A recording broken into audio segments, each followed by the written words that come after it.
To utilize the vast resources beneath the surface of the Earth and to understand its history, the geologist must be able to describe the relationships between bodies of rock that are only partially visible to him. The simplest and most direct method is to observe and measure the beds where they are exposed on a valley wall.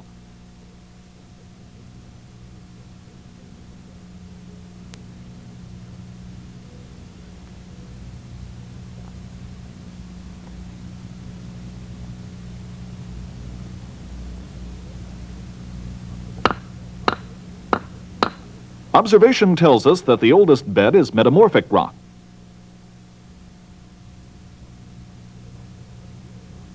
Above this are 2 layers of sedimentary rock, each 100 feet thick. Note that these measurements provide information only in the immediate vicinity of the valley.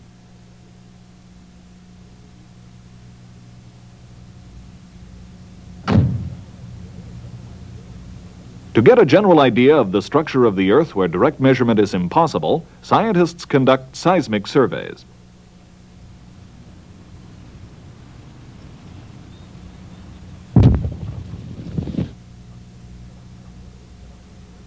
Shock waves set up by the detonation of an explosive charge are measured in an instrument truck through a series of sensors called geophones. We will now see how the shock wave acts when it encounters different layers of rocks and what the instruments record. The speed of the action will be greatly reduced. The charge is detonated, and the wave front passes through the first layer. When the wave front hits the harder second layer, it is partially reflected.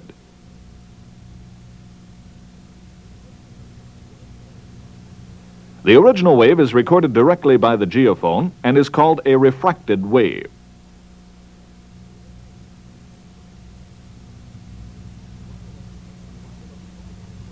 The arrival of the reflected wave is also recorded by the seismograph. Additional reflected waves from other layers are also recorded.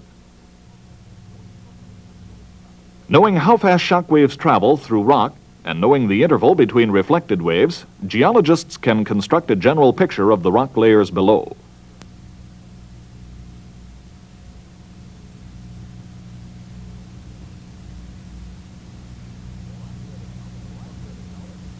A more accurate account of the subsurface beds may be made by drilling into the rock with a hollow bit.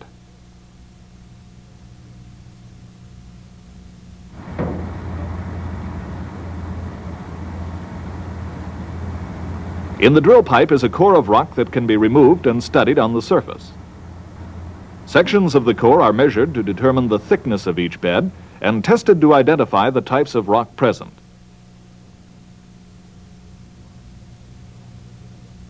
The major rock units identified by this method can now be added to our cross-section.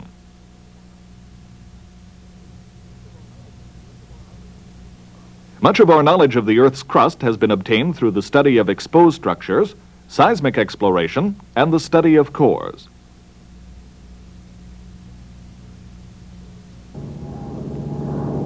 A different technique is often used to detect deposits of metallic minerals deep underground.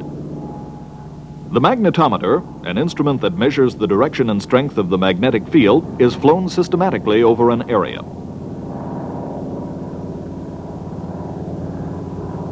Measurements taken by the magnetometer show a large deviation from the expected magnetic field in one area. Such a deviation may indicate a large deposit of metallic minerals.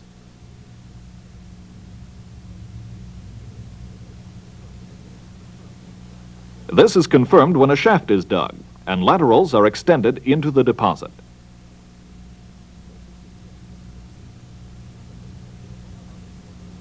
The geologist can learn much about the structure of deep rock layers by examining the walls of the shaft and by taking samples in the lateral tunnels.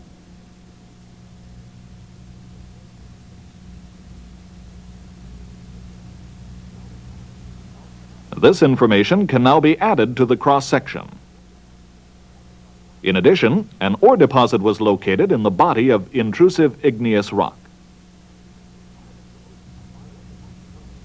5 of the most common methods of determining the composition and structure of the Earth's crust have been discussed.